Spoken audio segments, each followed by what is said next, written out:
할렐루야. 주일 예배에 나오신 여러분을 주님의 이름으로 환영합니다. 오직 예수 그리스도 주님을 통하지 않고서는 아버지께로 나아갈 자가 없습니다. 구원을 받을 만한 다른 이름이 우리에겐 없습니다. 우리를 살리시고 만족시키시며 충만케 하시는 우리 구주 예수님을 함께 찬송하기 원합니다.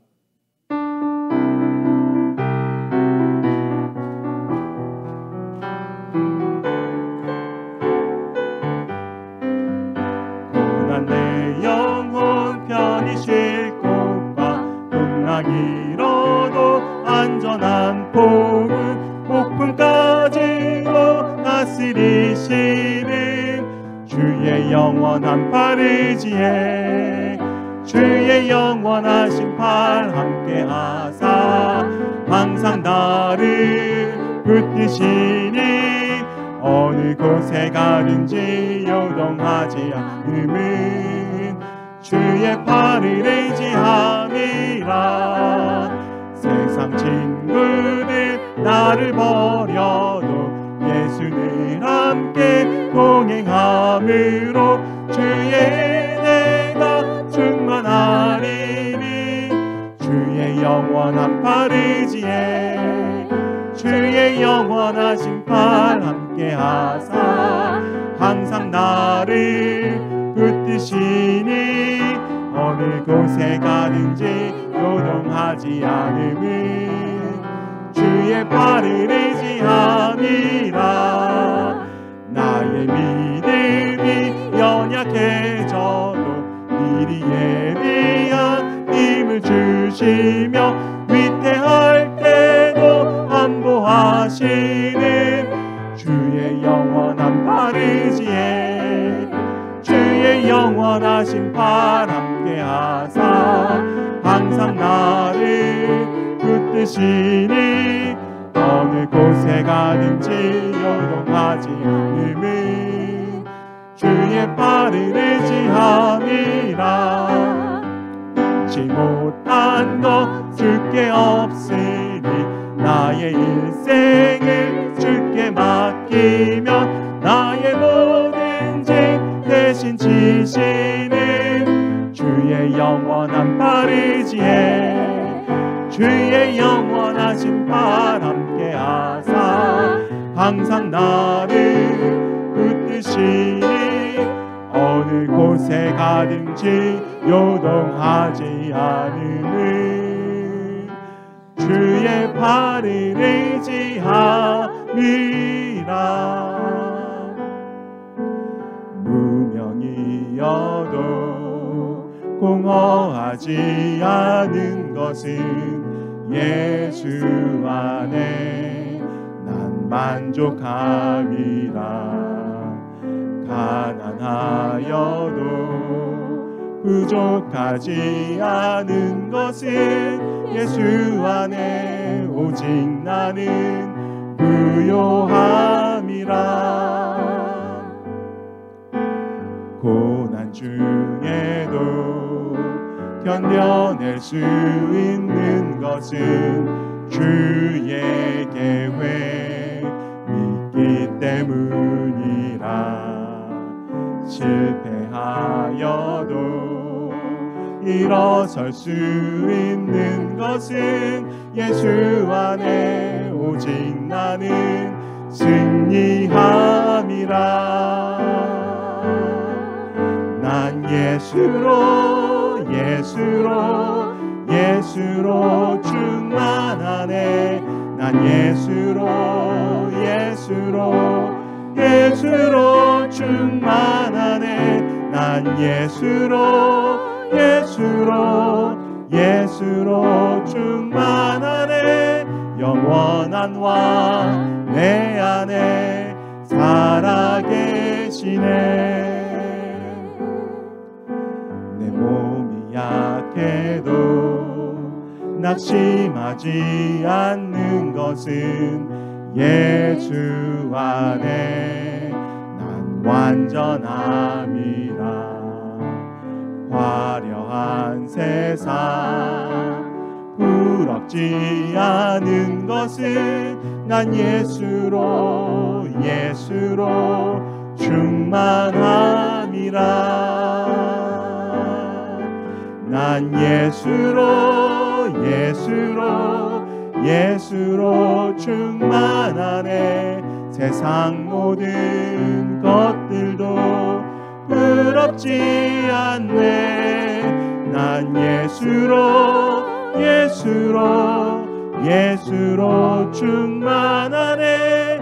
영원한 왕 내 안에 살아계신 나의 길 오직 그가 아시나니. 나를 단련하신 후에 내가 정금같이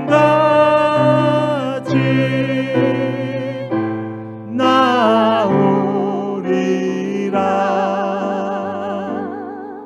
주가 보이신 생명의 길 나 주님과 함께 상한 마음을 들이며 주님 앞에 나가리. 나의 의로움이 되신 주 그 이름 예수. 나의 길이 되신 이름 예수. 나의 길 오직 그가 아시나니. 나를 단련하신 후에 내가 정금같이 나오리. 한 번 더 찬양하겠습니다. 주가 보이신 생명의 길 나 주님과 함께 상한 마음을 들이며 주님 앞에 나가리. 나의 의로움이 되신 주 그 이름 예수. 나의 길이 되신 이름 예수. 나의 길 오직 그가 아시나니. 나를 단련하신 후에 내가 정금같이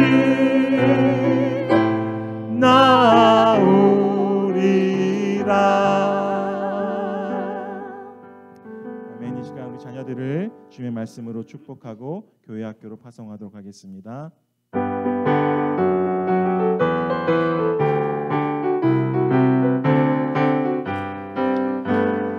여호와는 내게 복을 주시고 너를 지키시기를 원하며 여호와는 그의 얼굴을 내게 비추사 은혜 베푸시기를 원하며 여호와는 그 얼굴을 내게로 향하여 드사 평강 주시기를 원하노라. 아멘. 아멘. 한 번 더 하겠습니다. 여호와는 내게 복을 주시고 너를 지키시기를 원하며 여호와는 그의 얼굴을 내게 비추사 은혜 베푸시기를 원하며 여호와는 그 얼굴을 내게로 향하여 드사 평강 주시기를 원하노라. 아멘. 아멘. 아멘. 우리 자녀들 예배드리는 시간 가운데 우리 삼위 하나님께서 함께 하시기를 축복합니다. 우리 다 함께 일어나셔서 우리 하나님 앞에 찬양 드리겠습니다. 주님 당신은 사랑의 빛.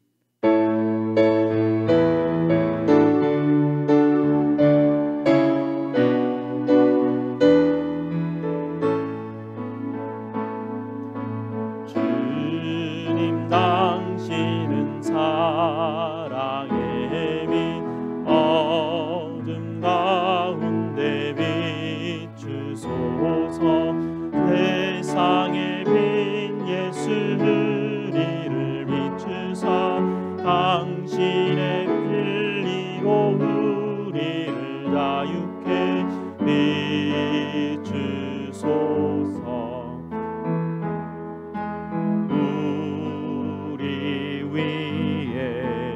비추소서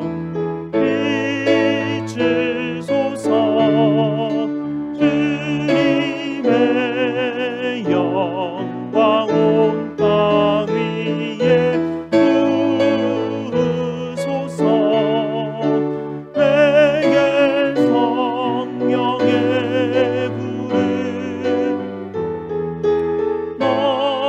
넘치소서 은혜와 긍휼을 열방 중에 전하소서 이 되신 주의 말씀. 아멘. 우리 하나님의 이름을 부르며 예배로 나아가겠습니다. 우리의 도움은 천지를 지으신 여호와의 이름에 있도다. 아멘. 다 함께 시편 27편 1절 말씀을 함께 읽겠습니다. 여호와는 나의 빛이요 나의 구원이시니 내가 누구를 두려워하리요. 여호와는 내 생명의 능력이시니 내가 누구를 무서워하리요. 아멘. 우리 하나님께서 여러분을 이렇게 축복하시고 환영하십니다. 하나님 우리 아버지와 주 예수 그리스도로부터 은혜와 평강이 있기를 원하노라. 아멘. 다 함께 찬송 67장으로 하나님께 영광 돌리겠습니다.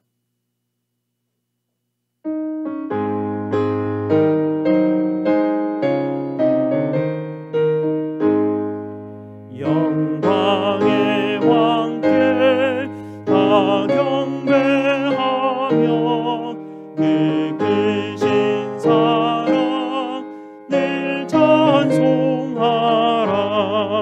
예부터 영원히 방배시시니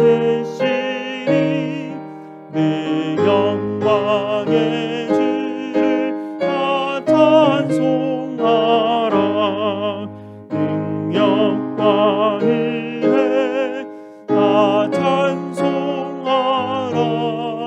그 옷은 햇빛 그 집은 궁창 그늘의 소리로 주노하시고 폭풍의 날개로 달려가신다. 저 아름답고 놀라운 일이 가득한 이 땅 다 주의 조화 그 힘찬 명령에 더 잡히시니 저 푸른 바다는 옷자락이라 질그릇같이 연약한 인생 의지하여 늘 강건하리. 온 백성 지으신 만왕이시니 그 자비하시니 변함없어라.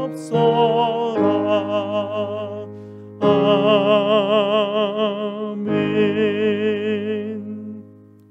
다 함께 앉으셔서 하나님께서 우리에게 주신 약속의 계명을 함께 읽도록 하겠습니다. 하나님이 이 모든 말씀으로 말씀하여 이르시되 나는 너를 애굽 땅 종되었던 집에서 인도하여낸 네 하나님 여호와니라. 제1은 너는 나 외에는 다른 신들을 네게 두지 말라. 제2는 너를 위하여 새긴 우상을 만들지 말고 또 위로 하늘에 있는 것이나 아래로 땅에 있는 것이나 땅 아래 물속에 있는 것의 어떤 형상도 만들지 말며 그것들에게 절하지 말며 그것들을 섬기지 말라. 제3은 너는 내 하나님 여호와의 이름을 망령되게 부르지 말라. 제4는 안식일을 기억하여 거룩하게 지키라. 제5는 내 부모를 공경하라. 제6은 살인하지 말라. 제7은 간음하지 말라. 제8은 도둑질하지 말라. 제9는 내 이웃에 대하여 거짓 증거하지 말라. 제10은 내 이웃의 집을 탐내지 말라. 아멘. 약속의 계명을 약속의 계명에 비추어서 우리의 죄를 십자가 앞에 아뢰는 시간 갖도록 하겠습니다.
저희의 구원의 능력이 되신 우리 아버지 하나님께 감사와 찬송을 올려드립니다. 전혀 경건하지 않았던 저희들을 직접 찾아오셔서 그 엄청난 대가를 치르시며 저희를 의롭다고 만들어 가신 우리 아버지 하나님 감사를 드립니다. 아버지 하나님이 구원하시는 능력이 성령 하나님을 통하여 날마다 저희를 찾아와 주시지만 저희들의 마음은 이전 옛 습관 가운데 여전히 사로잡혀 주님의 일하심을 알지도 못하고 느끼지도 못하고 있을 때가 많습니다. 오히려 저희는 저희 자신을 자랑하며 자기 유익을 위하여 오히려 살아갑니다. 하나님 저희를 불쌍히 여겨 주시옵소서. 저희는 마치 구원자가 필요 없다듯이 저희의 힘으로 살아가려고 합니다. 주님 저희를 불쌍히 여겨 주시고 저희가 얼마나 죄악의 세력 아래 사로잡혀 있었는지를 깨달을 수 있도록 주님 도와 주시옵소서. 십자가에 못 박히신 주님 바라보게 하시고 주님이 저희를 의롭게 하시는 능력의 그 활동에 하나님 저희가 동참할 수 있도록 주님 인도하여 주시옵소서. 오늘도 예배를 통하여 구원하시는 하나님을 찬양합니다. 주님의 은혜와 사랑으로 인하여 빚진 자됨을 깨닫게 하시고 좀 더 낮아지고 좀 더 섬기며 더 순종하는 저희의 모습으로 변화될 수 있도록 주님 도와 주시옵소서. 우리 구주 예수 그리스도 이름으로 기도드리옵나이다. 아멘. 우리 구주 예수님께서 여러분에게 로마서 8장 1절과 2절 말씀으로 죄사함의 확신을 주십니다. 그러므로 이제 그리스도 예수 안에 있는 자에게는 결코 정죄함이 없나니 이는 그리스도 예수 안에 있는 생명의 성령의 법이 죄와 사망의 법에서 너를 해방하였음이라. 아멘. 이 복음의 말씀을 믿으시고 계속해서 기쁨으로 예배드리겠습니다. 성기돈 장로님 예배 위에서 기도해 주시겠습니다. 사랑과 인자, 자비와 긍휼이 영원무궁하신 좋으신 하나님 아버지 감사합니다. 주님 앞에 나올 수 없고 설 수 없는 자가, 주님 앞에 기도드릴 수 없는 자가 또 두려운 마음을 가지고 떨리는 마음을 가지고 주님 앞에 섰습니다. 지렁이 같은 야곱과 같이 자기만을 위하는 저희들을 불쌍히 여기시고 약속하신 말씀대로 독생자 되신 예수 그리스도를 이 땅 위에 보내주시어서 구원의 일을 행하여 주신 하나님 아버지 감사합니다. 세상의 일에 일이 일비할 수밖에 없는 연약한 인생들이 영원하신 하나님의 나라를 소망할 수 있는 특별한 은혜를 허락해 주심에 감사를 드립니다. 어둡고 혼탁한 세상 속에서 아무 소망 없이 살아갈 수밖에 없는 인생에게 빛이 되신 예수 그리스도께서 친히 찾아오셔서 우리 모두에게 열매 맺는 삶을 꿈꾸게 하여 주심에 감사를 드립니다. 1만 달란트 빚진 죄인들을 십자가의 보혈로 깨끗하게 용서하여 주시고 하나님 아버지의 거룩하신 자녀 삼아주신 은혜 또한 감사를 드립니다. 주님 앞에 나올 수 없는 아무 자격 없는 죄인들을 오늘 이 복되고 귀한 예배의 자리에 불러주신 하나님 감사합니다. 주님 앞에 설 때마다 우리의 모든 죄악들, 우리의 허물들, 우리의 불신앙들, 우리의 믿음 없음을 돌아봅니다. 일상의 삶 가운데 예수님의 십자가의 은혜를 모두 잊어버리고 세상의 영역을 쫓아 살아왔음을 고백합니다. 저희들의 모든 죄악들, 허물들을 이 시간 예수님의 십자가의 보혈과 은혜로 깨끗하게 용서하여 주시옵소서. 저희들의 악함을 보시고도 하나님 아버지의 약속을 신실하게 이루어 나아가시는 약속의 하나님, 오늘 이 시간에도 우리가 원하는 세상의 길이 아닌 하나님께서 다듬고자 하시는 길과 환경 속으로 저희들을 밀어 넣어 주시기를 간절히 기도드립니다. 하나님의 선하신 계획 가운데 저희 모두를 믿음의 공동체로 인도하여 주신 하나님 아버지, 저희 모두가 하나님께서 예비해 놓으신 믿음의 공동체를 통하여 하나님 마음에 합한 거룩한 하나님의 자녀로 새롭게 빚어지기를 간절히 소망합니다. 교회와 이웃들을 섬기는 시간들을 통하여 예수님의 섬김을 기억하고 배우며 우리의 연약함과 부족함을 더욱더 깊이 깨달아 주님 한 분만을 겸손히 더욱더 의지하는 자들로 거듭나게 하여 주시기를 간절히 소원합니다. 하나님을 사랑할 수 없고 이웃을 사랑할 수 없는 죄인들이 하나님과 이웃을 사랑하는 것이 무엇인지를 배우고 깨달아가는 은혜의 사람들로, 빚진 자의 마음을 가진 사람들로 새롭게 하여 주시기를 기도드립니다. 말씀을 전하시는 목사님, 말씀으로 항상 충만케 하여 주셔서 우리 믿음의 공동체 안에 말씀으로 늘 충만하고 차고 넘치게 하여 주시옵소서. 사랑하는 자녀들을 섬기시는 우리 목사님, 우리 선생님들, 우리 주님께서 늘 동행하시어서 말씀으로 사랑으로 자녀들을 섬기실 때에 아름다운 섬김의 열매들을 우리 하나님의 때에 풍성하게 허락하여 주시옵소서. 샤론 찬양대원들의 찬양을 우리 하나님께서 기억하여 주시사 하나님 아버지를 향한 감사의 찬양이 이 예배뿐만이 아니라 우리의 삶 가운데 항상 충만하게 하여 주시옵소서. 어머님의 병환이 위중한 가운데 또 사랑하는 또 성도 우리 집사님께서 한국을 방문 중에 있습니다.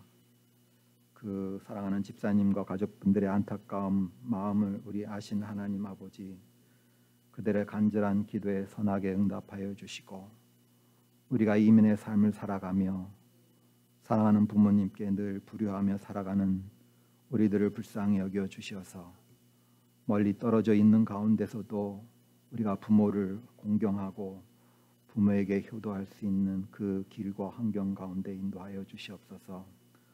고난 속에서 또 아픔 속에서 슬픔 속에서 우리 하나님의 도우심을 간절히 구하는 당신의 사랑하는 자녀들의 간구와 기도들을 이 시간에도 기억하여 주시고 예수 그리스도께서 이 땅에 보여주셨던 구원과 치유와 회복의 기적들을 오늘 이 예배 시간 가운데도 동일하게 이루어 주시옵소서. 하나님 아버지께서 베풀어 주신 모든 은혜와 사랑 가운데 깊은 감사를 드리며 우리 모두를 억만 죄악 가운데서 구원하여 주신 귀하신 예수 그리스도의 이름으로 간절히 기도드립니다. 아멘.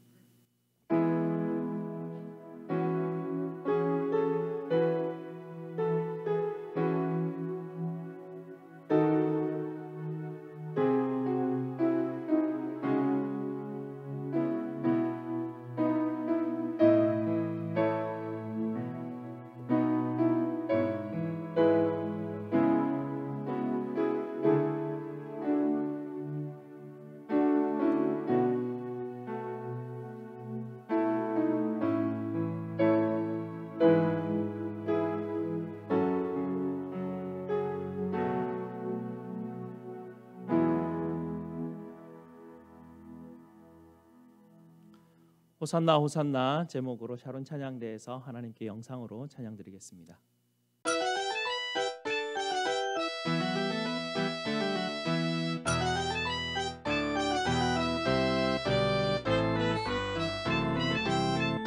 호산나 호산나 호산나 우리 왕 호산나 호산나 다 함께 외치네 많은 무리들이 다 기쁜 소리로 호산나 호산나 호산나 외치네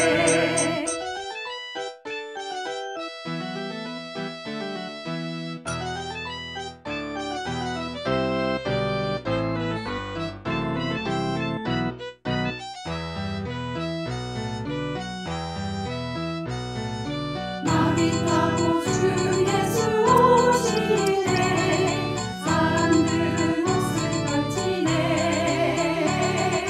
노란 바위 자석에 목이 또다 우리와 다 정령까지 들고 목소리 높이라 주 예수님 메시아를 기뻐하기네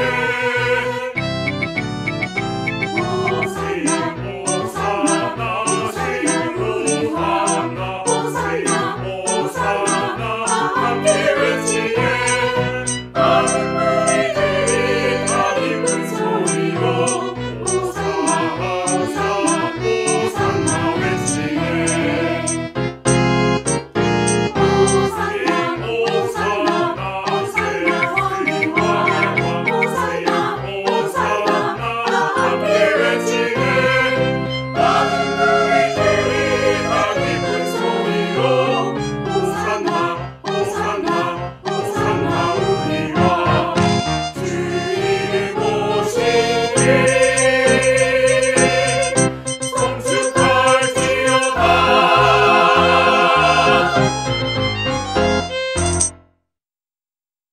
아멘. 감사합니다. 오늘 하나님께서 우리에게 주시는 말씀 보도록 하겠습니다. 오늘 하나님 말씀 로마서 1장 16절 말씀입니다. 제가 가진 신약 성경 270페이지입니다. 신약 성경 270페이지 로마서 1장 16절 말씀입니다.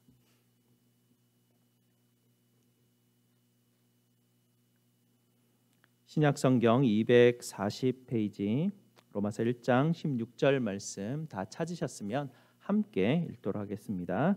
내가 복음을 부끄러워하지 아니하노니 이 복음은 모든 믿는 자에게 구원을 주시는 하나님의 능력이 됨이라. 먼저는 유대인에게요 그리고 헬라인에게로다. 아멘. 말씀 위에서 함께 기도하시겠습니다. 아버지 하나님 감사합니다. 오늘도 우리 주님께서 우리에게 십자가의 복음의 말씀을 주실 때 하나님 이 말씀을 깨닫게 하여 주시고 부족한 종의 입술을 감추시고 온전히 십자가의 복음만 드러나는 귀한 시간 되게 하여 주시옵소서. 예수 그리스도 이름으로 기도드리옵나이다. 아멘. 로마서를 읽으면서 평소에는 그냥 지나갔던 말씀인데 이번에 다시 로마서를 이제 묵상하고 말씀을 준비하는데 이 16절 말씀이 그 전에 읽었던 것과는 좀 다르게 다가왔습니다. 뭔가 되게 새로운 궁금함이 생겼습니다. 사도 바울이 로마에 있는 성도들에게 편지를 지금 쓰면서 15절까지 인사말을 쭉 하고 있지 않습니까? 그러고 난 다음에 16절부터 본론으로 들어갑니다. 근데 본론으로 들어가는데 가장 처음 하는 말이 무슨 말이냐면 나는 복음을 부끄러워하지 않습니다라고 선언을 하고 시작하는 것입니다. 왜 바울은 사도가 복음을 부끄러워하지 않는 게 당연한 거 아닙니까? 근데 왜 굳이 사도 바울은 서신을 시작하는 가장 첫 마디에 첫 마디부터 자신은 복음을 부끄러워하지 않는다라는 말을 언급하고 시작하였을까요? 분명히 사도 바울에게 뭔가 부끄러워할 뭔가가 지금 있기 때문에 이것을 먼저 꺼내서 지금 이야기하는 것 아닌가 싶습니다. 여러분은 그리스도인이라는 사실이 부끄러운 적이 있으십니까? 저는 그런 적이 자주 있습니다. 이 교회가 세상의 어떤 끔찍한 일에 연루될 때마다 그런 부끄러움들을 자주 느끼곤 합니다. 남부 버지니아에서 있었던 일인데요. 그때 백인 학교와 흑인 학교가 분리되어 운영하던 그런 시기가 있었습니다. 그때 대법원이 이렇게 학교를 분리해서 운영하는 것은 위헌이라고 결정을 내립니다. 그러자 학교 당국자들은요, 흑인 학교와 백인 학교를 통합시켜야만 하지만 그들은 통합시키기는커녕 아예 두 학교를 폐지시켜 버렸습니다. 폐교를 시켜버린 것이죠. 그러면서 백인 아이들을 위하여서는 사립학교들이 일어나기 시작합니다. 그 동네가 아주 그 독실한 기독교인들이 많이 사는 동네였기 때문에 기독교 학교도 세워지죠. 사립학교였기 때문에 백인들만 다시 받습니다. 공립학교가 아니기 때문에 뭐 법원에서 이래라 저래라 할 수 있는 상황이 아니죠. 그런 시기가 5년이 지나갑니다. 흑인 아이들은 5년 동안 전혀 공교육을 받지 못하는 그런 엄청난 상황이 있었습니다. 하지만 그 당시 그런 일들이 있었지만 교회들은 아무것도 반응하지 않았었다고 합니다. 얼마 전 나이지리아에서 이런 일도 있었습니다. 뉴욕 타임즈에 한 기사가 실리게 되는데요. 그냥 어떤 사유가 있었습니다. 한 무슬림이 그리스도인 무리를 어떤 사유 때문에 공격했다라는 그런 악의적인 기사가 하나가 실린 적이 있습니다. 그 소식을 듣자 그리스도인들은 칼을 들고 그 무슬림을 죽이기까지 하는 극단적인 과잉 대응을 하는 사건도 있었습니다. 그리고 다른 그리스도인들은 무리를 지어서 무슬림 사원에 불을 질러서 불을 태우고 그 그름이 가득한 그 벽에 오직 예수 그리스도만 주님이십니다, 이런 것을 기록을 해놓았던 것이 기사에 난 적이 있습니다. 이런 일들을 보면 우리가 참 부끄러운 모습들, 그냥 부끄러워지는 그런 어떤 상황들을 경험하게 됩니다. 그런데 오늘 본문 말씀에서 사도 바울이 내가 부끄러워하지 않습니다 라고 말하는 것은 이런 부끄러움의 종류와는 다른 종류입니다. 복음 자체에 대한 문제를 언급을 하고 있는데요. 왜 사도 바울은 복음을 부끄러워하지 않는다라고 하면서 시작하였을까? 바울이 부끄러워할 것은 어떤 것이었을까? 당시 교회는요, 너무나 작고 보잘것 없었기 때문에 금방 우리가 언급했던 그런 규모로 끔찍한 일을 할 수 있는 것도 아니었습니다. 한번 추측을 해보면 이럴 수도 있었겠다 싶은 생각도 듭니다. 당시 그리스도의 신앙은 로마 제국 가장 변방에 있었던 그곳에서 시작이 되었습니다. 그리고 그 신앙을 주도하던 사람들은 가난하고 교육을 받지 못했던 갈릴리 사람들이었습니다. 근데 바울을 한번 생각해 보십시오. 바울은 로마 중심부에 있었던 사람입니다. 로마 시민이었고 고등교육을 받은 사람이었고 또 유대인 중에서도 상류층인 바리새파 그런 출신인 사람이었습니다. 이런 바울의 지위를 고려하였을 때 이 그리스도 신앙은 자기하고 좀 신앙 수준이 맞지 않는 것 같다. 그래서 이런 것 때문에 그럼에도 불구하고 나는 부끄러워하지 않는다라고 그렇게 말했을까? 또 그건 아닌 것 같습니다. 사도 바울이 이런 정도로 자기가 이 로마에 있는 사람들에게 편지를 쓸 때 이렇게 처음 머리부터 강조하며 이런 이유 때문에 부끄러워하지 않는다 할 리는 없었던 것 같습니다. 그래서 우리는 히브리서 12장 2절 말씀을 한번 보려고 합니다. 히브리서 12장 2절 말씀에 이렇게 되어 있습니다. 그는 앞에 있는 기쁨을 위하여 십자가를 참으사 부끄러움을 개의치 아니하시더니, 이 구절은 십자가형이 아주 수치스러운 일이었음을 우리에게 알려주고 있습니다. 그러나 예수님께서는 이 부끄러움을 개의치 아니하시고 십자가를 참으셨다라고 말씀하는 것이 히브리서 12장 2절 말씀입니다. 우리가 주기철 목사님이라는 분을 기억하는데요. 신사참배로 인하여서 일제에 잡혀가지고 감옥에 투옥되어서 결국은 순교를 당하시는, 죽임을 당하신 거죠. 소크라테스도 어떻습니까? 그가 어떤 죽음을 당합니까? 도망가지 않고 독약을 먹고 죽는데 그는 인간의 존엄을 지켜가면서 죽었습니다. 잔다르크라는 사람도 화형을 당하지만 결국은 그는 화형을 당하고 난 이후에 성인이라는 칭호를 받게 됩니다. 이렇게 우리가 알고 있는 수많은 그 위대한 사람들의 죽음은요, 그들의 죽음이 있었을 망정 그들의 그 죽음은 존경을 받는 죽음이었고 인간의 존엄을 드러내는 그런 죽음들이었습니다. 그러나 예수님의 죽음은 그런 의미가 아니라는 것이죠. 성경이 강조하는 것은요, 예수님이 우리를 위해서 죽으셨다가 아닙니다. 성경은 예수님이 우리를 위해서 죽으셨다라는 것을 강조하는 것이 아니라 예수님이 어떻게 죽으셨나를 굳이 우리에게 강조해서 늘 가르쳐주고 있습니다. 예수님이 십자가형을 받아 죽었다는 것이죠.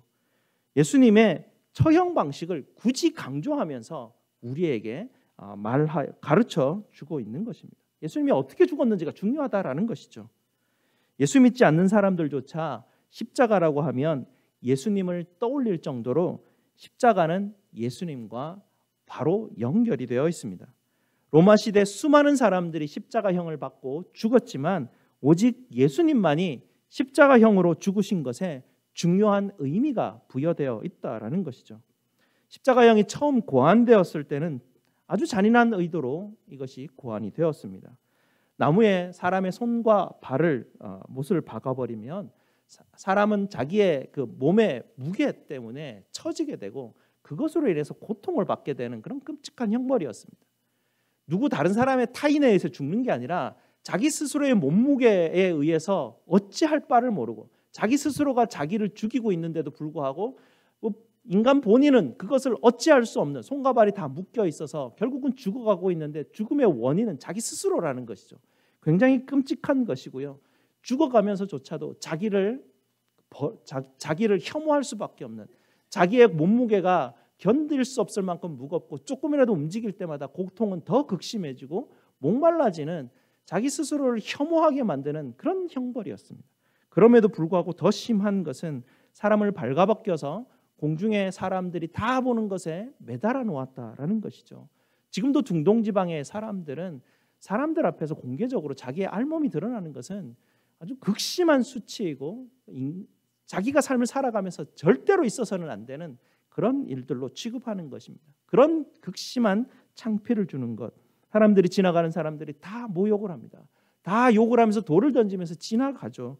인간성이 철저히 말살되게 만들어진 징계가 바로 십자가 처형입니다. 오늘날처럼 배우들이 자주 옷을 벗고 나오는 우리 같은 문화에서는 뭐 이런 게 얼마나 수치스러운가 그런 거에 대해서 전혀 상상조차 할 수 없지만 예수님 당시에 공개적으로 발가벗겨지는 것은 정말 상상할 수 없는 그런 수치스러움입니다. 뭐 비근한 예로 이라크 전쟁이 있었을 때 미군들이 이라크인들의 수용소로 끌려왔을 때 그들이 뭘 수치스럽게 여기는지 알았기 때문에 그들을 발가벗겨서 사진을 찍는 그런 모욕과 조롱하는 일들이 있었습니다.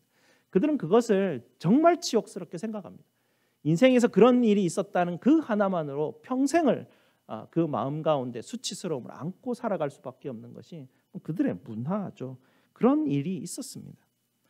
십자가형은 이렇게 이루 말할 수 없는 인격 말살이고 모멸감과 수치스러운 일이었습니다. 창조주 하나님께서 이렇게 인간 이하의 취급을 받으시고 짐승 취급을 받고 죽으셨다. 이것이 성경이 우리에게 가르쳐주는 그런 현실입니다. 성경은 이것을 강조합니다. 예수님께서 십자가에 못 박혀 죽은 처형 방식을 성경은 계속 언급하고 있습니다. 당시 문화로 봤을 때 십자가라는 단어는 사용되지 않았습니다. 역사에도 십자가라는 단어를 기록하기조차 사람들은 꺼려했습니다. 굉장히 수치스러운 일이었고 참혹한 일이었기 때문에 아예 십자가라는 말조차 꺼내는 것 자체를 꺼려했던 금시시했던 그런 시대였습니다. 이런 상황 가운데 당시 그리스도인들은 십자가에 못 박힌 예수 그리스도의 증인이 되었어야 하는데요. 정말 엄청난 도전이었습니다. 성경을 기록할 때도 다른 사람들은 다 십자가라는 말을 꺼려하는데도 불구하고 성경은 굳이 예수님이 그냥 우리를 위해서 죽으셨다라는 말을 하는 것이 아니라 예수님이 꼭 죽으셨다는 말 앞에 십자가에 못 박혀 죽으셨다라고 십자가 처형을 계속해서 언급하고 있습니다. 로마의 기준에서 보면 십자가에 못 박히신 예수는 어리석은 일이었습니다. 유대인의 기준에서 봤을 때 십자가에 못 박히신 예수는 부끄럽고 수치스러운 일이었습니다. 고린도전서에서 이걸 기록하고 있지 않습니까? 고린도전서에서 사도 바울이 그 고린도 교회를 향해서 가르쳐 주시는 것은 십자가의 핵심은 어리석고 수치스러운 것이라는 것입니다. 십자가가 그런 것이다라는 것을 사도 바울은 고린도 교인들에게 잊지 마라라고 말합니다. 왜 하나님은 굳이 어리석고 약하고 비천하고 멸시받는 것들을 택하셔서 스스로 지혜롭다, 강하다, 유력하다 생각하는 사람들을 부끄럽게 하시려 하셨을까요? 고린도전서에서 그것을 질문하고 있지 않습니까? 아니 유력한 사람을 통해서 하나님의 능력을 보여주신다면 하나님의 구원의 일이 얼마나 쉽고 얼마나 효율적으로 일어날 텐데 주님은 왜 굳이 이런 어려운 방식을 택하였을까? 고린도전서는 그 핵심이 자랑할 수 없게 하기 위함이다라고 기록하고 있습니다. 당시 고린도 교회 교인들이 잘못된 중심을 향해 가고 있었습니다. 사도 바울은 그것을 지적하기 위해서 고린도전서를 기록하였고요. 그곳에 고린도 성도들의 잘못을 기록하고 있는 것은 고린도 성도들이 자기들의 영성을 자랑하고 있다라는 것이죠. 자기들이 얼마나 멋진 예배를 드리고 있는지, 자기들이 얼마나 멋진 영적인 어떤 그런 일들을 잘 하고 있는지, 자기들이 얼마나 말씀을 공부하고 지식과 지혜에 충만한지 이것을 자랑하고 있었다라는 것입니다. 그리고 그들에게 십자가는 그저 어리석고 수치스러운 일이었기 때문에 아예 언급도 안 하였다라는 것이죠. 사람들이 종교를 찾는 이유가 뭐겠습니까? 사람들은 대부분 종교를 찾습니다. 종교를 찾는 이유가 뭐겠습니까? 소망, 희망, 염원, 필요, 위로, 문제 해결, 인간이 가지고 있는 어떤 그런 그 갈망하는 것들을 채우기 위해서 사람들은 종교를 필요로 합니다. 그 이유 때문에 종교를 찾아갑니다. 이렇게 봤을 때 십자가는 이 중에 어느 것과도 맞지가 않습니다. 십자가는 소망이나 희망이나 위로나 문제 해결을 주는 것과는 정반대의 모습으로 지금 우리에게 보여주고 있는 것입니다. 성경이 말하는 십자가는 위로나 문제 해결이나 소망이나 희망에 대한 이야기가 아니라 수치스럽고 어리석은 것에 대한 강조만 우리에게 보여주고 있는 것이죠. 외쪽에 있는 그리스도인들은 자기들이 모시고 자기들이 경배하고 예배하는 예수를 그 고난과 불명예와 수치스러운 십자가에 매달려 죽었다라고 강조하면서 계속해서 이것을 증언하였을까요? 십자가는 전혀 감동스러운 게 아니었습니다. 종교적으로 굉장히 그 매력 있는 그런 도구가 전혀 아니었습니다. 오히려 사람들이 정말 꺼려하는 것이었죠. 십자가는 이런 종교적인 관점으로 봤을 때 전혀 종교적이지 않았습니다. 매력도 없었습니다. 그러니 고린도 성도들은 십자가의 도에 대해서는 언급을 잘 하지 않았습니다. 뭐 그렇게 매력적이지 않는데 굳이 언급할 이유도 없지 않습니까? 오히려 반대로 자기들의 종교성을 자랑하고 자기들의 어떤 종교적 지식과 지혜를 자랑하는 곳에 이 고린도 성도들이 중심을 두었다라는 것이죠. 이게 문제였다라는 것입니다. 이들은 십자가의 복음을 부끄러워하였습니다. 이들은 자기들의 종교의 열심과 지식을 자랑하는 곳으로 자기들의 중심을 두었다는 이야기죠. 뿐만 아닙니다. 갈라디아 교회도 마찬가지였죠.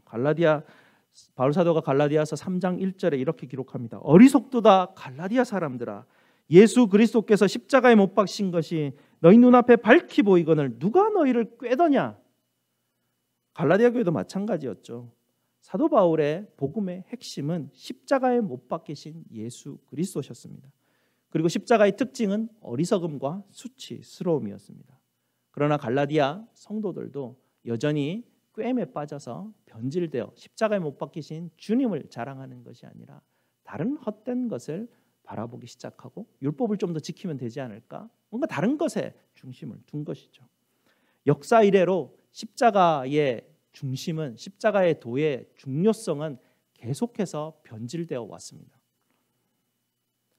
AD 313년 콘스탄틴 황제가 기독교를 인정하는 역사적인 일이 일어나죠. 그 역사적인 일이 일어나면서 기독교가 인정이 되고 기독교가 굉장히 더 부흥하는 계기가 되지만 굉장히 치명적인 안타까움이 그때부터 시작이 됩니다. 이때부터 십자가 처형이 사라집니다. 이때부터 십자가형 대신에 교수대가 세워지기 시작하고 십자가형은 더 이상 수치스러운 것이 아니었습니다. 그때부터 십자가는 오히려 신성한 것으로 사람들이 만들어가기 시작합니다. 수치스러운 게 아니라 십자가가 신성한 것이고 종교적인 것으로 그때부터 변질되기 시작하는 것이죠. 십자가는 원래부터 종교적이지도 않았고 종교성을 가지고 있지도 않았습니다. 늘 십자가는 우리의 죄를 보여주는 예수 그리스도와 함께 십자가에 못 박힌 것이 아니냐라고 우리에게 이야기하면서 계속해서 우리의 죄에 대한 어리석음과 수치스러움을 우리에게 보여주는 것이었습니다. 그러나 그때부터 십자가는 점점 수치스러운 것이 아니라 성스럽고 종교성을 가진 어떤 대상으로 변질되기 시작합니다. 또한 십자가는 중세를 지나가면서 군대의 상징으로 변해버립니다. 십자가는 더 이상 약해 있지 않습니다. 십자가는 그때부터 전쟁의 신과 같은 그런 위치에 올라가 버리게 되죠. 거대한 십자가를 앞에 세우고 십자군이 전쟁을 일으킵니다.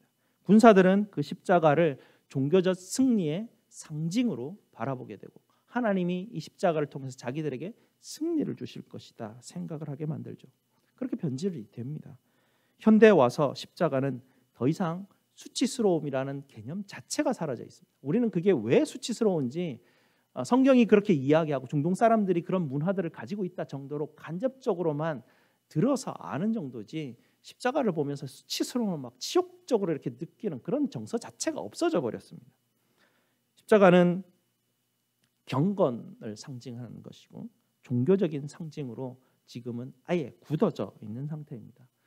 그럼 공공장소에 가서 트리를 설치한다고 하면 아무도 반대하는 사람이 없습니다. 성탄절 트리를 세우는 것에는 전혀 종교성이 그렇게 심하게 부여되지 않습니다. 하지만 공공장소에 누군가가 십자가를 세운다고 하면 법으로 금지시켜버립니다. 왜냐하면 그건 종교성이 있기 때문에 그렇습니다. 십자가는 종교적 기독교 예수와 바로 연결되어 있는 상징을 의미하기 때문에 그렇죠. 그래서 사람들은 십자가를 종교적 대상으로 바라보면서 기도합니다. 십자가를 보고 위로를 받으려고 하고 힘을 얻으려고 하고 문제를 해결하려고 하고 치유받으려고 하고 소망을 가지려고 하죠. 성경이 주는 소망이 아니라 인간이 가진 어떤 희망입니다. 이렇게 십자가는 종교적이 되어버렸죠. 십자가의 복음은 또다시 강조하지만 원래는 종교적이지 않았습니다. 십자가의 복음은 인간들이 바라는 어떤 희망이나 소망이나 위로나 문제 해결에 대한 문제 그것이 처음의 원인이 아니었습니다. 십자가의 복음은 인간 본성 그대로를 들여다보게 해주는 것이 십자가였습니다.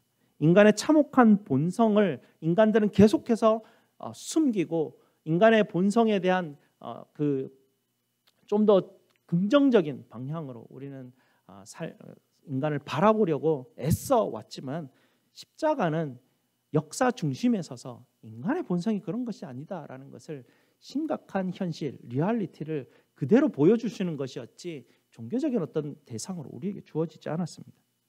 사도 바울은 십자가의 복음이 이렇게 변질될 것을 이미 알았습니다.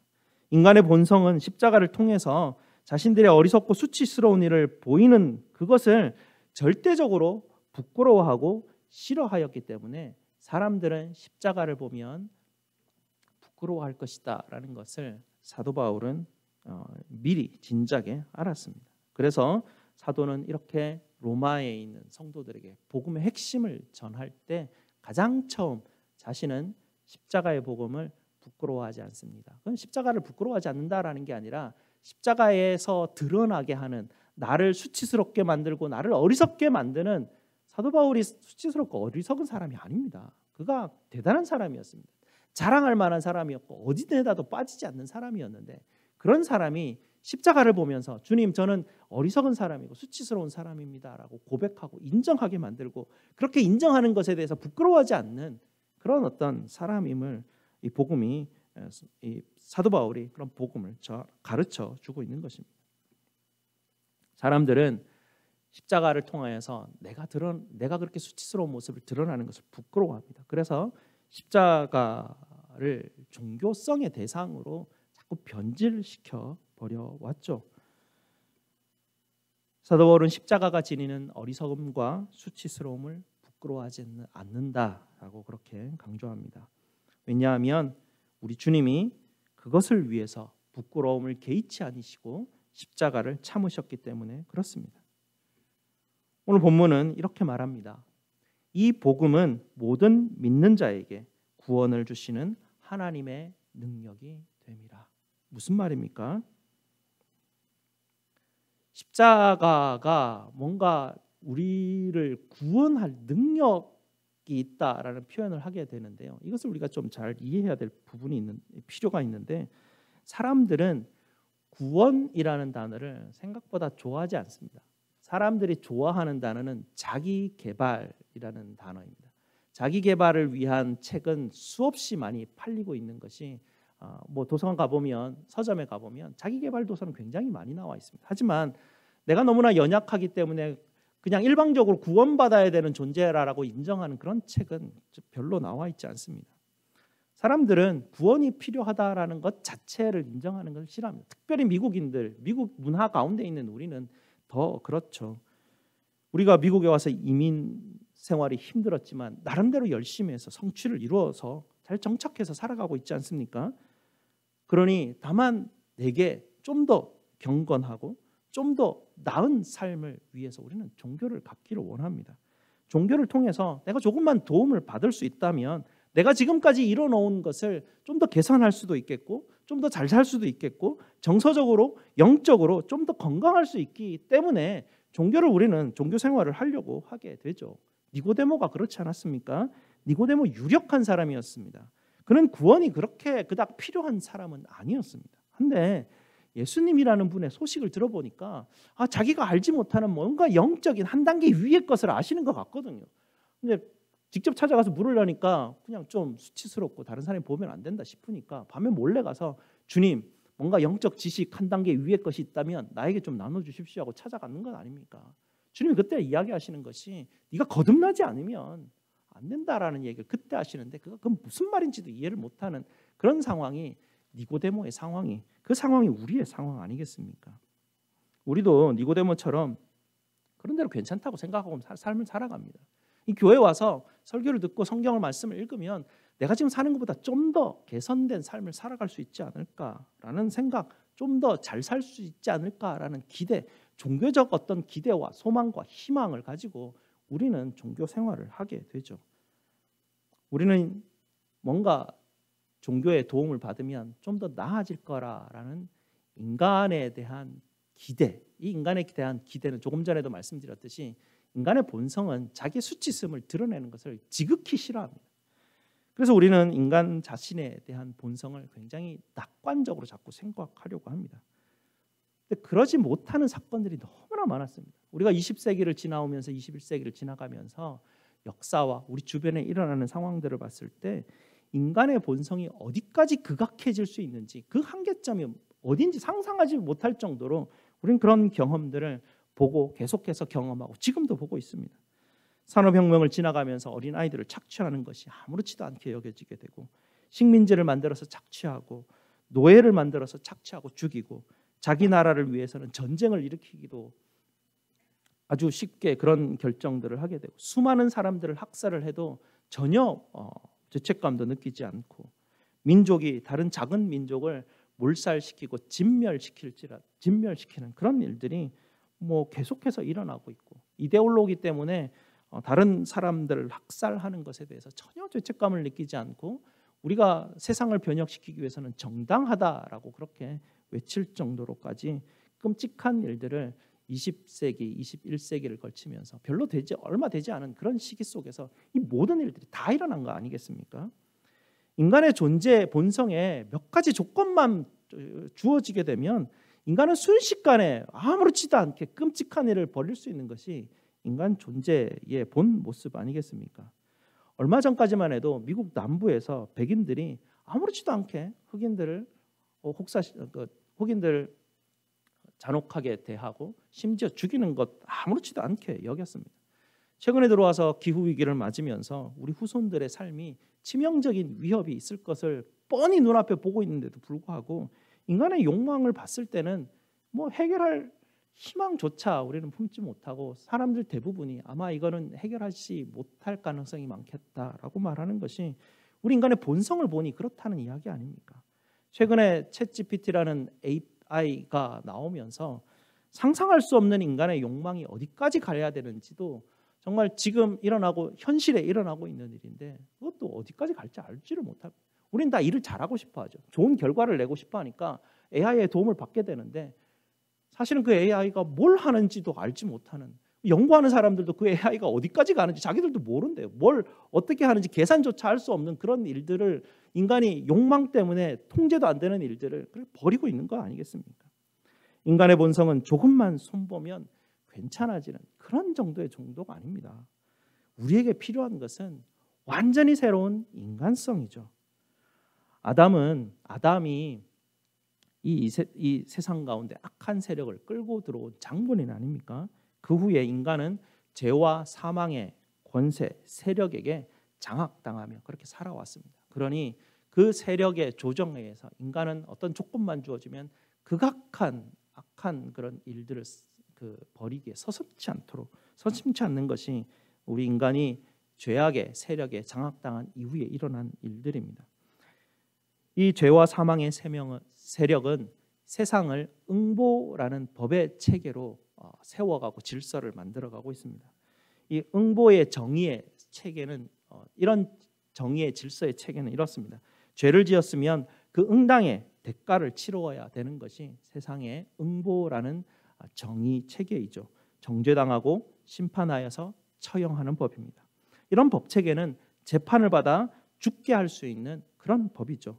이런 응보의 정의는 사람을 살릴 수 없습니다. 사람을 개선시킬 수도 없고 사람의 문제를 해결할 수도 없는 것이죠. 그래서 로마서 8장 2절은 우리에게 말씀합니다. 생명의 성령의 법이 죄와 사망의 법에서 너를 해방하였음이라. 선언이 나타나는 것이죠. 두 가지 정의의 법의 체계가 우리에게 지금 존재하고 있는데, 하나는 죄와 사망의 법이라는 정의 체계입니다. 이것은 사람을 재판하고 벌주고 처형하는 법이고요. 이 법 체계는 사람의 본성을 바꿀 수가 없습니다. 그러나 생명의 성령의 법은 사람의 본성을 해방하고 구원하는 능력이 있는 법입니다. 예수 그리스도께서 이를 위해서 부끄러움을 개의치 않으시고 십자가를 참으셨다라고 성경은 우리에게 가르쳐주고 있습니다. 십자가는 우리를 좀 더 잘 살게 해주고 건강하게 해주고 위로해주는 그런 종교적인 것이 아닙니다. 십자가 복음은 살아계신 우리 하나님이 우리를 구원하시는 능력입니다.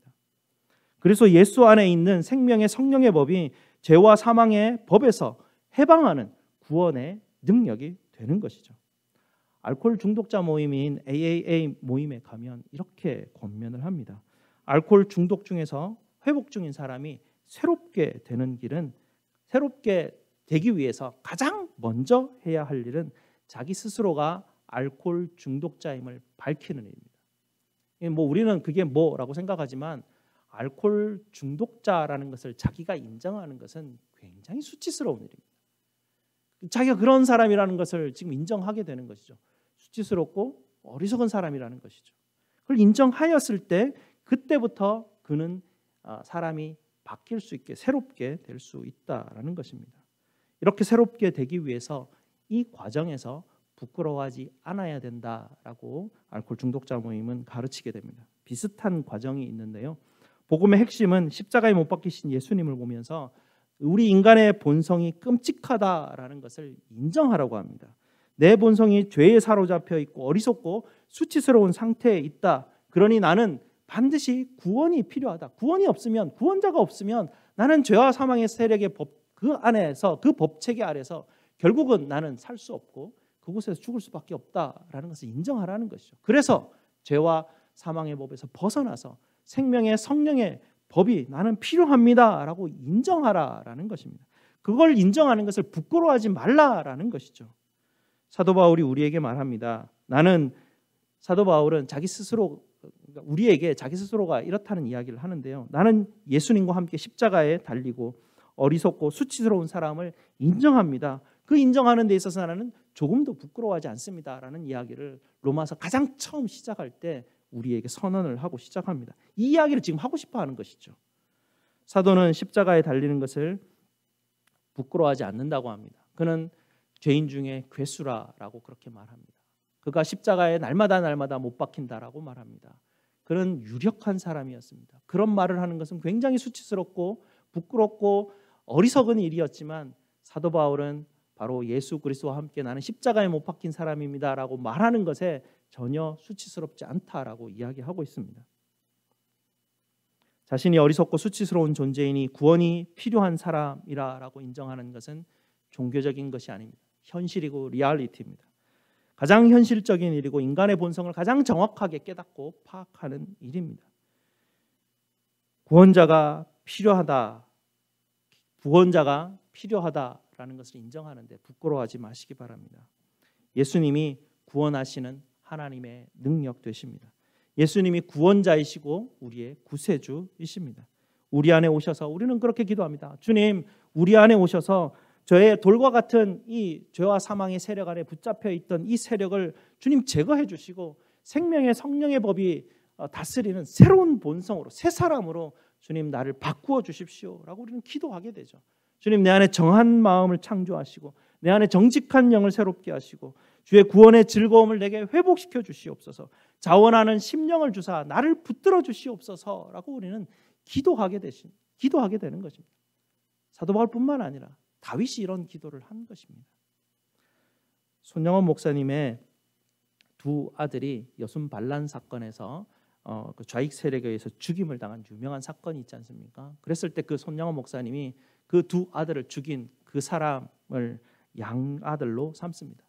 안재선이라는 분인데요.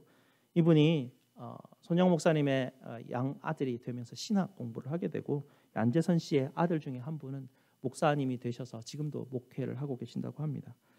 이 손영원 목사님이 자기 두 아들을 죽인 이 사람을 양아들로 삼게 한 것은 자기의 본성으로 한 것이 아닙니다. 그것을 하게 한 것은 하나님의 본성으로부터 나오는 것이죠. 이것이 바로 우리 안에 계시는 그리스도이신 영광의 소망입니다. 그리스도를 믿는 믿음으로 말미암아 나오는 하나님의 의라는 것이죠. 지난주에도 말씀드렸지만 하나님의 의는 우리를 회복시키시는 하나님의 활동입니다. 하나님이 그렇게 만들어 가시는 것입니다. 그렇기 때문에 손영원 목사님이 그런 일들을 하는데 그 일을 하는 것은 하나님이 주시는 본성 때문에, 새 사람의 본성을 입었기 때문에 가능한 것입니다. 이 놀라운 선물은 하나님이 손영원 목사님에게만 주신 것이 아닙니다. 성령 안에서 다시 태어나는 모든 사람에게 선물로 주셨습니다. 집사님들을 위해서 주셨고, 장로님들을 위해서 주셨고, 또 권사님들을 위해서 주셨고, 저를 위해서 주신 것입니다. 그것은 내가 아니라 내 안에 있는 그리스도이십니다. 다른 누군가에게 먼저 가도록 양보하고, 싸움이 났을 때 물러나고, 누군가를 용서하고, 여러분보다 약한 사람의 편에 선다면 그것은 여러분 자신이 하는 것이 아닙니다. 그것은 여러분 안에 그리스도께서, 성령께서 하시는 일입니다. 복음을 부끄러워하여서 십자가를 종교적으로 만들려고 하는 그런 유혹이 올 때마다 부끄러워하지 마시고 우리를 구원하시는 하나님의 능력을 신뢰하시기 바랍니다. 오직 십자가의 어리석음과 수치스러움을 자랑하시는 저와 여러분 되시기를 주님의 이름으로 축복드립니다. 기도하시겠습니다. 아버지 하나님, 감사합니다. 우리의 본성이 너무나 악하고 연약하여서 십자가조차 주님, 우리는 그것을 종교적인 것으로 변질시켜서 주님이 우리에게 원래 주셨던 우리를 구원하시는 능력 되시는 십자가를 하나님, 우리는 제대로 알지 못하고 붙들지 못하고 그것이 우리를 어리석게 만들고 수치스럽게 만든다 하여서 오히려 그것을 감추고 우리의 종교성과 우리의 지식과 지혜만을 자랑하는 고린도 성도들이나 갈라디아 성도들의 그런 길들을 우리가 여전히 따라가려고 합니다. 주님, 우리에게 말씀하십니다. 어리석도다. 우리를 위해 구원하시는 예수 그리스도의 십자가의 복음이 우리 앞에 있는데 우리가 어찌 그것을 잊고 또 다른 길로 가려느냐 하시는 이 말씀을 기억하게 하시고, 오늘 사도 바울이 우리를 향하여서 고백한 것처럼 나는 복음을 부끄러워하지 않습니다 라는 고백처럼 하나님, 우리에게 주어진 이 십자가를 통해서 내 어리석음과 수치스러움과 내 죄악을 드러나는 것을 늘 인정하게 하시고, 우리가 구원자가 필요합니다 고백하게 하시고, 그런 것에 전혀 부끄러워하지 않고 주님이 내 안에 들어오셔서 나를 바꾸어 가시는 그 놀라운 활동 가운데, 능력 가운데 참여하는 것에 부끄러워하지 않고 주님과 함께하게 하시고, 우리로 하여금 변화시키는 그 능력 가운데 참여하여 하나님, 이제는 우리가 주님의 본성을 입어서 낮아지게 하시고 온유하게 하시고 사랑하는 주님의 본성을 입고 주님께서 주시는 놀라운 복을 누리며 기뻐하며 감사함으로 살아가는 주님의 복된 성도들이 다 될 수 있도록 주님 축복하여 주시옵소서. 예수 그리스도 이름으로 기도드리옵나이다. 아멘. 사도신경으로 우리 신앙을 고백드리도록 하겠습니다. 전능하사 천지를 만드신 하나님 아버지를 내가 믿사오며 그 외아들 우리 주 예수 그리스도를 믿사오니 이는 성령으로 잉태하사 동정녀 마리아에게 나시고 본디오 빌라도에게 고난을 받으사 십자가에 못 박혀 죽으시고 장사한 뒤 사흘 만에 죽은 자 가운데서 다시 살아나시며 하늘에 오르사 전능하신 하나님 우편에 앉아 계시다가 저리로서 산자와 죽은 자를 심판하러 오시리라. 성령을 믿사오며 거룩한 공회와 성도가 서로 교통하는 것과 죄를 사하여 주시는 것과 몸이 다시 사는 것과 영원히 사는 것을 믿사옵나이다. 아멘. 하나님 앞에 봉헌하시겠습니다.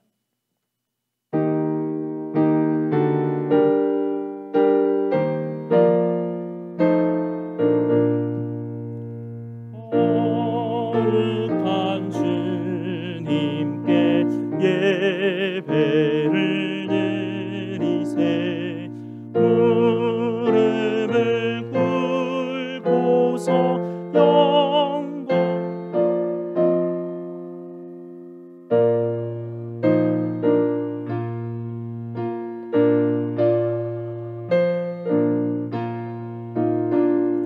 주님께 맞춰서 경배하세. 떨면서 바치리 이 작은 예물도 주님은 귀하게 받으시리. 어두운 밤 지나고 새 아침 맞으니 믿음과 소망을 늘 주시리. 아멘. 감사 제목 나누겠습니다. 하나님의 은혜에 감사합니다. 한 주간 삶 속에 동일한 은혜로 삶을 인도하시는 하나님께 감사를 드립니다. 작정하는 이 작은 헌금으로 영혼구원 사역에 쓰여지기를 원합니다. 감사 제목 드리셨습니다. 성경 헌금과 또 각종 예물 하나님 앞에 드리셨습니다. 우리 감사 기도 드리도록 하겠습니다. 십자가의 복음을 저에게 허락하여 주시니 너무나 감사를 드립니다. 아버지 하나님, 저희는 구원자가 필요합니다. 저희를 찾아오셔서 변화시켜 주시고 생명의 성령의 법으로 다스려 주시옵소서. 또한 저희는 날마다 일용할 양식이 필요합니다. 육적으로나 영적으로나 매일매일 주님 먹여 주시옵소서. 저희의 필요를 채워 주시옵소서. 오늘도 아버지께서 저희에게 베풀어 주신 놀라운 은혜에 감사하여 하나님 앞에 헌물과 헌신으로 드립니다. 10의 1과 감사와 주일헌금과 성경금과 저희의 모든 헌신으로 드리오니 저희 헌신과 드림을 받아 주시옵소서. 온전한 믿음으로 드리게 하시고 아버지 하나님께 드리는 그 손길들 기억하여 주시고 받아주시고 우리의 기도를 주님께서 들어 응답하여 주시옵소서. 저희의 모든 쓸 것을 채우시는 우리 구주 예수 그리스도 이름으로 기도드리옵나이다. 아멘. 함께 일어나셔서 예수 함께 찬양드리겠습니다.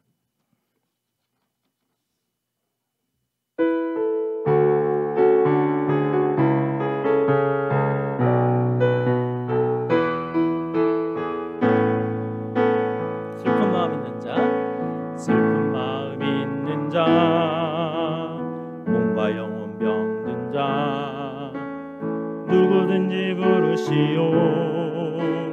예수 이름 부르시오. 그 이름을 믿는 자, 그 이름을 부르는 자, 그가 어떤 사람이든 그는 구원 얻으리.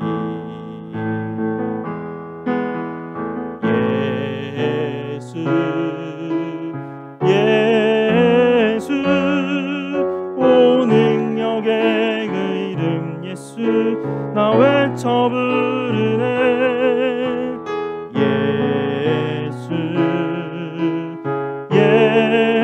예수 오 구원의 그 이름 예수 나 외쳐 부르네. 예수 그리스도.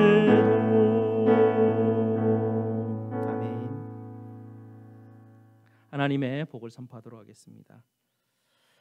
여호와는 너희에게 복을 주시고 너희를 지키시기를 원하며 여호와는 그의 얼굴을 너희에게 비추사 은혜 베푸시기를 원하며 여호와는 그 얼굴을 너희에게로 향하여 드사 평강 주시기를 원하노라.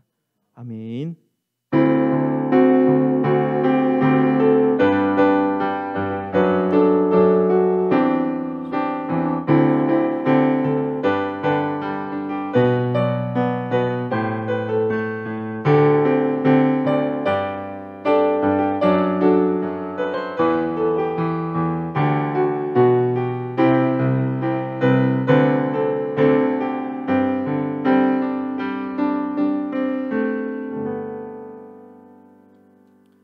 그러면 광고 말씀드리겠습니다. 우리 김진순 집사님 모친께서 위독하셔서 한국 방문 중에 계십니다. 여러분 위해서 기도해 주시고요.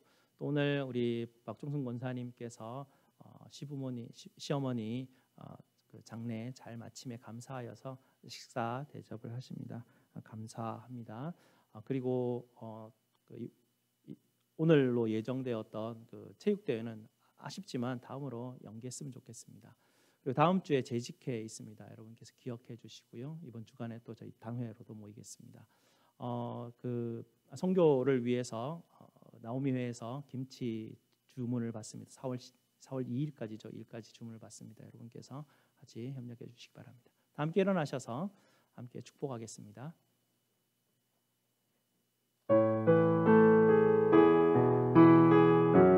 평화 하나님의 평강이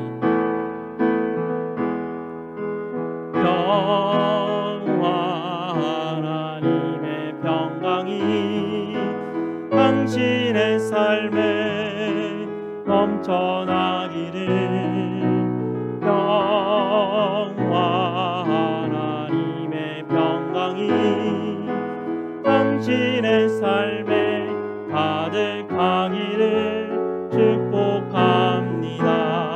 기쁨 하나님의 기쁨이 하나님의 기쁨이 당신의 삶에 넘쳐나기를 기쁨 하나님의 기쁨이 당신의 삶에 가득하기를 축복합니다. 여러분 축복합니다. 사랑합니다. 신교실로 가겠습니다.